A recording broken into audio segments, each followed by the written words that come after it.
Assalamualaikum warahmatullahi wabarakatuh. Bertemu lagi di Studi Islam Indonesia.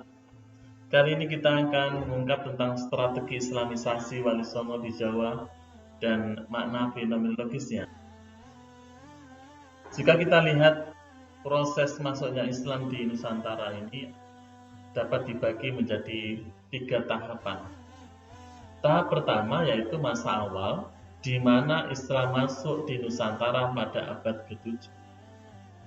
Dan tahapan yang kedua yaitu masa penyebaran di berbagai pelosok yang dilaksanakan pada abad ke-7 hingga abad ke-13. Sedangkan tahapan yang ketiga yaitu masa perkembangan yang terjadi mulai abad ke-13 hingga seterusnya. Sedangkan sejarah Jawa, kalau kita melihat sejarah Jawa, pada abad 15 sampai abad 16 memiliki arti penting bagi perkembangan Islam. Nah, setidaknya ada 2 hal yang harus kita garis bawahi. Yang pertama adalah sebagai masa peralihan dari sistem politik Hindu-Buddha yang berpusat di Jawa bagian timur ke sistem politik Islam atau sistem sosial politik Islam yang berpusat di pesisir pantai utara. Maksudnya ini adalah pantai utara Jawa bagian tengah. Sedangkan yang kedua adalah sebagai puncak Islamisasi yang ada di Jawa ini dilakukan oleh para wali. Nah, dalam konteks ini adalah Wali Songo. Untuk mengetahui lebih jauh, maka kita akan buka dari prosesnya, bagaimana strategi Islamisasinya. Ya, Wali Songo ini adalah dianggap sebagai tokoh yang berhasil di dalam Islamkan. Islam disebarkan di Indonesia dengan cara damai tanpa peperangan, dengan memanfaatkan berbagai sistem yang ada pada masyarakat Indonesia, baik sistem politik, sistem ekonomi, sistem sosial, budaya, bahkan tradisi yang ada. Nah, yang menarik adalah, jadi ketika Islam datang di Nusantara khususnya di Jawa, bahwa Jawa telah memiliki budaya-budaya yang melekat di dalamnya, dan budaya-budaya ini tentu dilatar belakangi oleh agama-agama yang dianut saat itu. Nah, namun yang menarik adalah masyarakat Jawa itu dengan senang hati menerima tentang bagaimana Islam masuk Jawa tersebut. Wali Songo adalah tokoh penting di dalam penyebaran Islam di tanah Jawa. Ini dilakukan pada abad ke-14, puncaknya di abad ke-14. Mereka tinggal di 3 wilayah penting di pantai utara Jawa, yaitu Surabaya, Gresik, Lamongan, Tuban. Ini di wilayah Jawa Timur. Kemudian di Jawa Tengah ada Demak, Kudus, Muria. Sedangkan di Jawa bagian Barat ini di Cirebon. Wali Songo adalah sebuah majelis atau wadah untuk berdakwah, melakukan proses Islamisasi yang ada di tanah Jawa. Tokoh pentingnya atau pendirinya adalah Sunan Gresik yang dikenal dengan Maulana Malik Ibrahim pada tahun 1404 Masehi yang bertepatan dengan 808 Hijriah. Wali Songo ini adalah orang-orang penting di mana yang telah berhasil mengislamkan tanah Jawa. Kita telusuri kata Wali Songo ini berasal dari 2 kata, yaitu wali dan songo.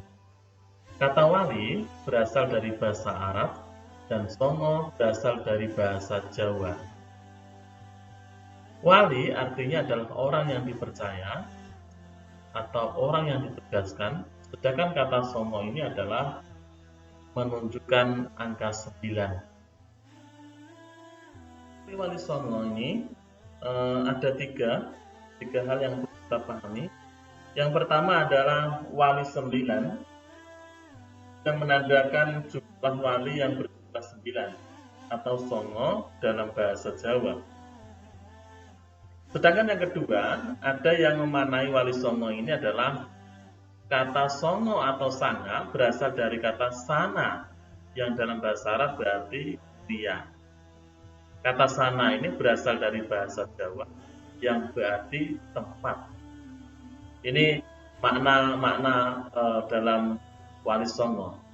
Sedangkan yang ketiga adalah wali songo adalah sebuah majelis dakwah yang pertama kali didirikan oleh Sunan Gresik atau yang biasa dikenal dengan Maulana Malik Ibrahim pada tahun 1404. Nah, di dalam arti-arti ini yang paling sering digunakan adalah yang pertama dan yang ketiga yang manai kata wali songo. Ini adalah tokoh-tokoh wali songo.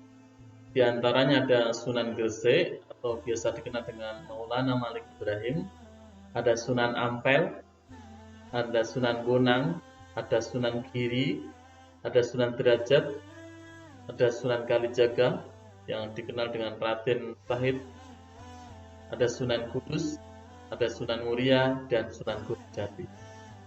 Masuknya Islam di Pulau Jawa ini karena dakwah mereka, dakwahnya Wali Songo ini yang dilakukan dengan melalui berbagai strategi. Berdakwah dengan menyesuaikan budaya-budaya Jawa dan tradisi-tradisi yang ada di Jawa, sehingga Islam bisa diterima dengan baik oleh masyarakat Jawa saat ini. Ini adalah peta dakwah Wali Songo. Mereka tinggal di 3 wilayah penting, yaitu pantai utara Pulau Jawa.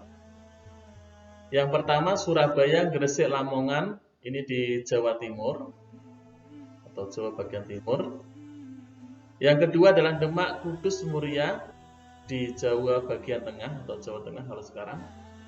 Dan Cirebon di Jawa bagian barat. Cirebon ini masyarakatnya mayoritas adalah Sunda. Jika kita lihat petanya, ini sebagaimana kalau kita melihat makam-makamnya Wali 9 itu atau Wali Songo itu, yang juga dimakamkan di tempat mereka berdakwah. Strategi dakwah Wali Songo ini menggunakan beberapa pendekatan. Di antaranya adalah pendekatan teologis. Pendekatan ini dilakukan oleh Maulana Malik Ibrahim dan Sunan Ampel. Beliau terjun ke masyarakat secara langsung di level paling bawah dengan mengajarkan tentang Islam, memberikan penjelasan tentang Islam, dan menanamkan dasar-dasar Islam kepada masyarakat paling bawah ini. Sedangkan yang kedua adalah pendekatan ilmiah, yaitu dilakukan oleh Sunan Giri dengan mendirikan pesantren. Pesantren ini sebagai tempat pendidikan bagi murid-muridnya. Setelah dia menguasai tentang Islam, maka murid-murid ini, santri tersebut diutus ke tempat lain dengan tujuan dakwah. Ia menciptakan tembang syair seperti ilir-ilir yang punya lir-ilir tanduring wesu milir. Itu adalah ciptaan yang dibuat oleh Sunan Giri. Sedangkan pendekatan yang ketiga adalah pendekatan kelembagaan, di mana pendekatan kelembagaan ini sangat strategis, mendirikan masjid-masjid. Jadi Wali Songo ini mendirikan masjid-masjid sebagai pusat kegiatan keagamaan. Selain masjid-masjid, dalam kelembagaan ini Wali Songo juga mendirikan pesantren yang dilakukan oleh Sunan Giri tadi, diantaranya. Nah, yang lebih terpenting lagi adalah Wali Songo ini mendorong bagaimana terbentuknya sebuah kerajaan Demak atau kerajaan Islam Demak. Nah, kerajaan Islam Demak inilah kerajaan Islam pertama yang ada di Pulau Jawa. Sehingga kerajaan, kemudian pesantren, masjid ini bersinergis dalam mewujudkan dakwah dan mencari solusi ketika terjadinya permasalahan yang dihadapi oleh Wali Songo dalam penyebaran. Nah, pendekatan yang keempat adalah pendekatan sosial, sebagaimana dilakukan oleh Sunan Muria dan Sunan Derajat. Sunan Muria dan Sunan Derajat ini adalah sosok seorang yang lebih senang hidup di jauh dari keramaian. Makanya mereka berdakwah ke tempat desa-desa terpencil atau di kampung-kampung dengan mengajarkan kepada masyarakat untuk mengingatkan atau meningkatkan pemahaman keagamaan. Sedangkan yang kelima, pendekatan kelima adalah pendekatan kultural, di mana pendekatan kultural ini yang dilakukan oleh Sunan Kalijaga dan Sunan Bonang. Beliau menggunakan pendekatan kultural ini. Mereka sadar bahwa budaya adalah sesuatu yang sudah mendarah daging bagi masyarakat Jawa. Makanya orang Jawa ini karena memiliki budaya yang melekat di dalam dirinya, Sunan Kalijaga dan Sunan Bonang, dia menyesuaikan dengan budaya-budaya Jawa di dalam mensiarkan Islam itu. Maka beberapa yang dilakukan oleh Sunan Kalijaga ini diantaranya adalah menyatukan antara budaya dan Islam yang disebut adalah terbentuknya akulturasi budaya, seperti sekaten yang menyatukan antara budaya Jawa dan budaya Islam, seperti gapura masjid, kemudian baju takwo dan lain sebagainya. Ini adalah pendekatan kultural yang dilakukan oleh Sunan Kalijaga, termasuk dengan jalur kesenian wayang sebagai media dakwahnya. Selanjutnya kita akan jelaskan Wali Songo. Yang pertama adalah Sunan Gresik. Sunan Gresik atau Maulana Malik Ibrahim ini adalah salah satu Wali Songo yang penyebar agama Islam di Pulau Jawa. Sunan Gresik dianggap sebagai orang yang pertama kali menyebarkan agama Islam di tanah Jawa. Bisa dikatakan dia adalah sesepuh Wali Songo atau menjadi gurunya para Wali Songo. Dalam penyebaran agama Islam, Sunan Gresik ini merangkul masyarakat Jawa yang tersisihkan di akhir-akhir kekuasaan Majapahit. Jadi Majapahit saat itu menjelang keruntuhan Majapahit di sana. Sunan Gresik atau Maulana Malik Ibrahim ini dikenal sebagai Maulana Maghribi. Beliau adalah keturunan Arab yang menempuh perjalanan ke Nusantara untuk menyebarkan agama Islam. Cara dakwah yang dilakukan oleh Sunan Gresik dengan menggunakan pendekatan budaya, di mana dia mengajarkan masyarakat dengan bercocok tanam dan bertani. Sunan Gresik ini mengandalkan jaringan perdagangan untuk memperkaya petani. Sehingga cara yang merangkul ini dapat menolong masyarakat saat itu. Dan saat itu juga terjadi peperangan saudara di kerajaan Majapahit, sehingga masyarakat ini berlahan-lahan tertarik untuk belajar tentang agama Islam. Selain itu, Sunan Gresik juga mendirikan pondok pesantren dan masjid sebagai tempat untuk mengajarkan Islam pada masyarakat, khususnya di daerah Leran Gresik. Budi pekerti dan ramah tamah selalu diperlihatkan saat pergaulan sehari-hari dengan masyarakat saat itu.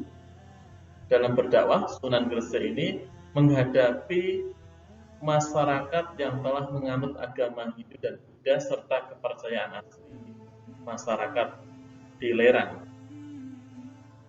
Sunan Gresik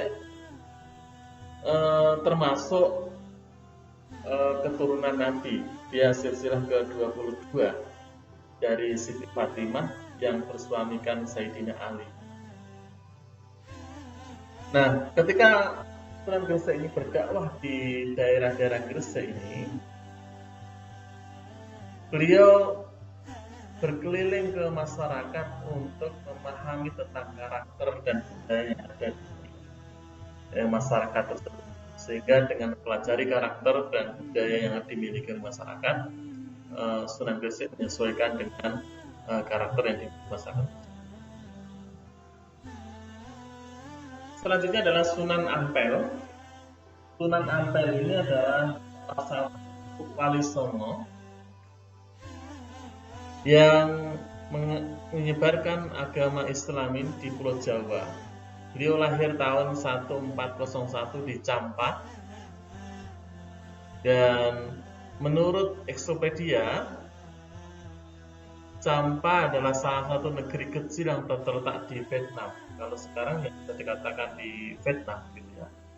Sunan Ampel mampu menjalankan tugas dengan baik. Dengan kesabaran dan kewibawaan Sunan Ampel ini mampu mengatasi persoalan kerajaan Majapahit, yaitu dengan menyadarkan dan mendidik para bangsawan serta adipati ke jalan yang benar.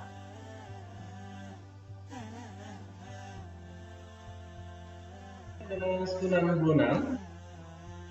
Sunan Bonang ini dilahirkan pada tahun 1465 Masehi dengan nama Raden Maulana Magdum Ibrahim. Dia adalah putra Sunan Ampel dan Nyai Ageng Manila. Bonang adalah sebuah desa di Kabupaten Rembang, dan lokasi beliau.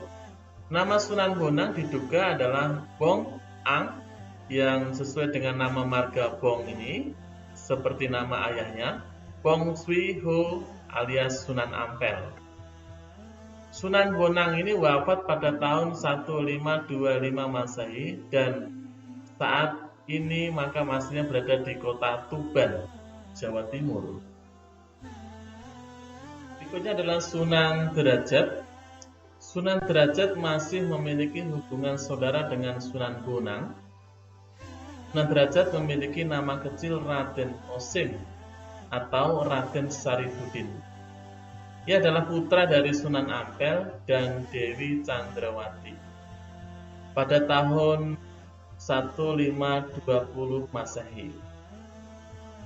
Sunan Derajat ini diberi gelar Sunan Mayang Madu oleh Raden Patah. Sunan Mayang Madu ini dikenal memiliki jiwa sosial yang tinggi kepada sesamanya. Ia sering memberi bantuan kepada fakir miskin sebelum dia menyebarkan agama Islam. Artinya dia memberikan bantuan-bantuan pada masyarakat. Sunan Derajat berusaha untuk membuat warga masyarakat hidup dalam kemakmurannya. Ayah Sunan Derajat ini memberi pengajaran dakwah serta taklim kepada Sunan Derajat, sehingga Sunan Derajat ini memiliki gaya berdakwah yang lugas sama seperti Sunan Ampel. Ia mengawali pengajarannya, dakwahnya di daerah pesisir Gresik, hingga suatu hari Sunan Derajat ini terdampar di daerah Banjarwati di daerah Jawa Timur, yang saat ini lebih dikenal dengan daerah Lamongan. Dan setahun setelah memberikan dakwah di Banjarwati ini, Sunan Derajat melakukan perjalanannya ke arah selatan yang berjarak kurang lebih 1 km, yang kemudian dia mendirikan pesantren Dalem Dhuwur di daerah tersebut, ya, yang saat ini dikenal sebagai Desa Derajat. Nah, Sunan Derajat ini memiliki, berikutnya adalah catur piwulang Sunan Derajat atau salah satu ajaran Sunan Derajat. Di antaranya adalah menehono teken marang kang wuta. Maksudnya menehono teken marang wong kang wuta. Berikanlah tongkat kepada orang. Atau yang kedua adalah menehono mangan marang wong kang wuta. Berikanlah makanan kepada orang-orang yang sedang kelaparan. Menehono busana marang wong kang kaudan. Berikanlah pakaian kepada orang-orang yang tidak mempunyai.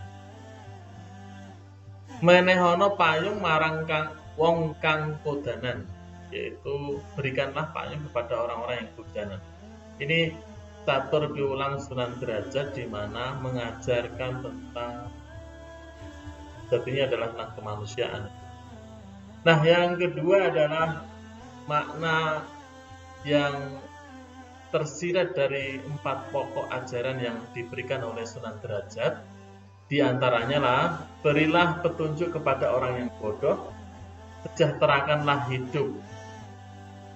kehidupan orang miskin, ajarkanlah budi pekerti kepada orang yang tidak punya malu maksudnya. Berikanlah perlindungan bagi orang yang menderita. Ini adalah ajaran pokok yang diberikan oleh Sunan Derajat. Berikutnya adalah Sunan Kudus. Sunan Kudus ini adalah salah satu sunan yang dakwahnya di wilayah Kudus. Kalau sekarang ya di Jawa Tengah, pantai utara Jawa Tengah. Cara Sunan Kudus mendekati masyarakat Kudus adalah dengan memanfaatkan simbol-simbol agama Hindu dan Buddha serta toleran terhadap budaya kita. Hal itu terlihat dari arsitektur Masjid Menara Kudus.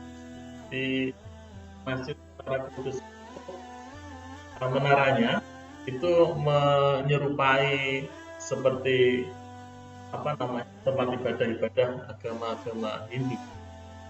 Nah, yang kedua adalah Sunan Kudus ini berusaha mengajarkan toleransi beragama kepada agama lain. Salah satunya bentuk toleransi ini adalah menghormati sapi yang disucikan oleh umat.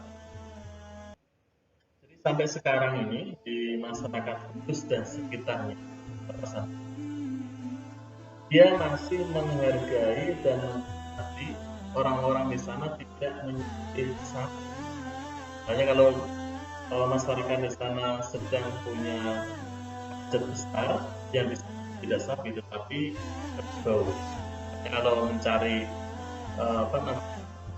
orang yang sedang jualan sapi, daging sapi itu pasti didapatkan dari luar.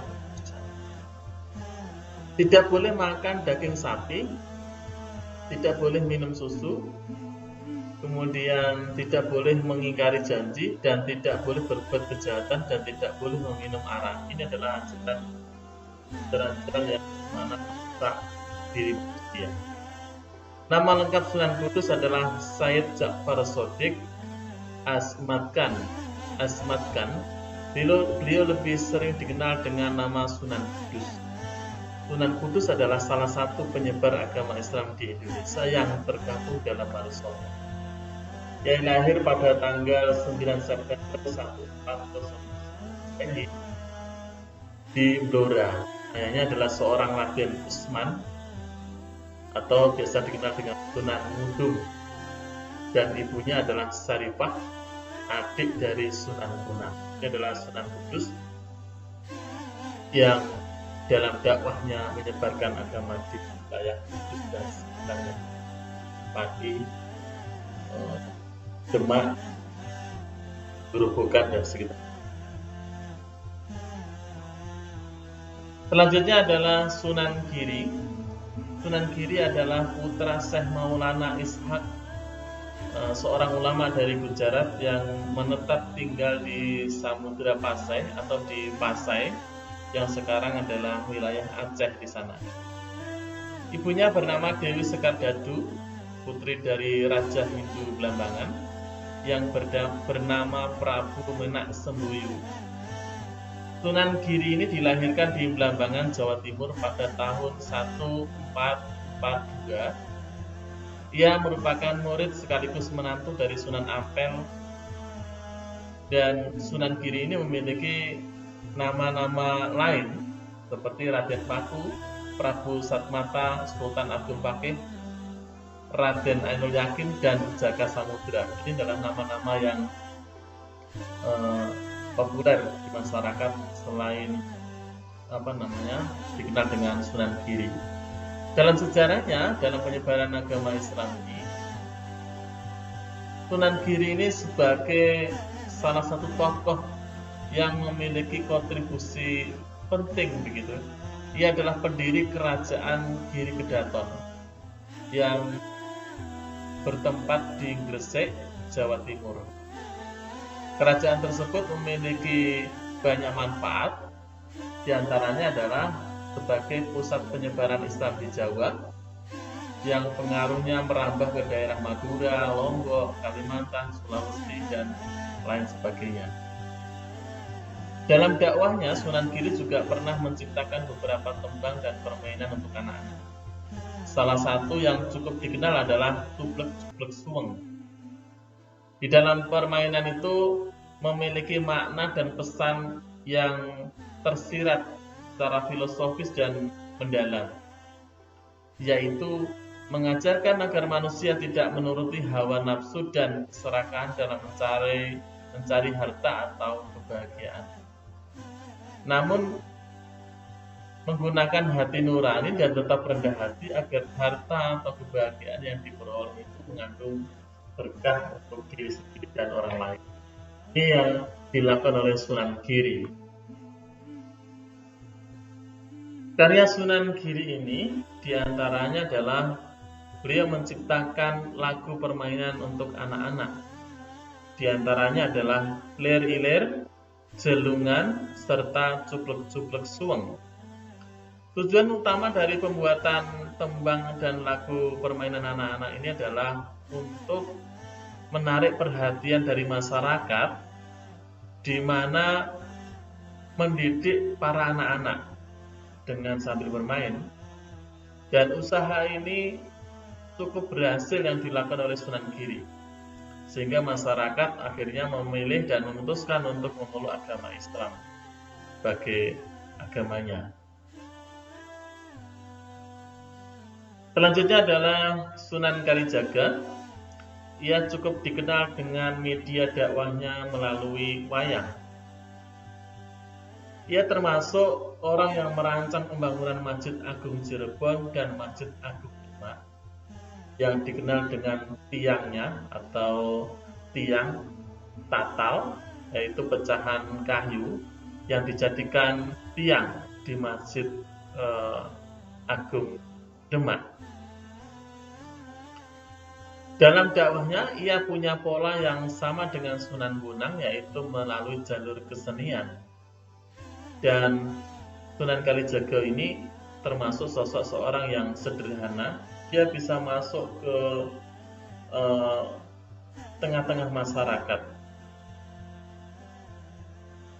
Ajarannya yang diberikan oleh Sunan Kalijaga diantaranya adalah urip iku urup, yang artinya hidup itu nyala. Hidup itu hendaknya memberikan manfaat bagi orang-orang di sekitar kita. Dan semakin besar manfaat yang bisa kita berikan kepada orang lain itu tentu akan lebih baik. Yang kedua adalah memayu hayuning bawono ambresto durhangkoro, yang artinya manusia itu di dunia ini harus mengusahakan keselamatan, kebahagiaan, dan kesejahteraan, serta memberantas sifat angkara murka, serakah, dan tamak. Yang ketiga adalah Surodiro Joyo Jayaningrat Lembur Dining Pangastuti, yang artinya segala sifat keras hati, picik, angkara murka hanya bisa dikalahkan dengan sikap bijak, lembut hati, dan sabar. Nah, pitutur Sunan Kalijaga yang terakhir yaitu ngluruk tanpa bolo, menang tanpa ngasorake, sekti tanpa ajaji, dan sugih tanpa bondo. Ini mengejawantahkan bahwa berjuang tanpa perlu membawa massa, menang tanpa merendahkan atau mempermalukan, berwibawa tanpa mengandalkan kekuatan, dan kekayaan atau kekuasaan, keturunan kaya tanpa didasari dengan kebendaan. Ini ajaran yang diberikan oleh Sunan Kalijaga. Selanjutnya ajaran oleh Sunan Kalijaga diantaranya adalah datang serik lamun ke taman, datang susah lamun kelangan, yang artinya jangan gampang sakit hati manakala musibah menimpa diri, dan jangan sedih hati manakala kehilangan sesuatu. Ini adalah beberapa ajaran yang diberikan oleh Sunan Kalijaga untuk masyarakat saat itu. Berikutnya adalah Sunan Muria. Sunan Muria adalah putra Dewi Saroh dengan Sunan Kalijaga, atau anaknya Sunan Kalijaga. Nama keduanya adalah Raden Prawoto. Dengan gaya berdakwahnya mengambil cara seperti ini dan kesenian atau media kesenian. Sunan Muria ini berdakwah di wilayah Jepara, Pati, Kudus, bahkan sampai Gerobokan dengan jalur kesenian.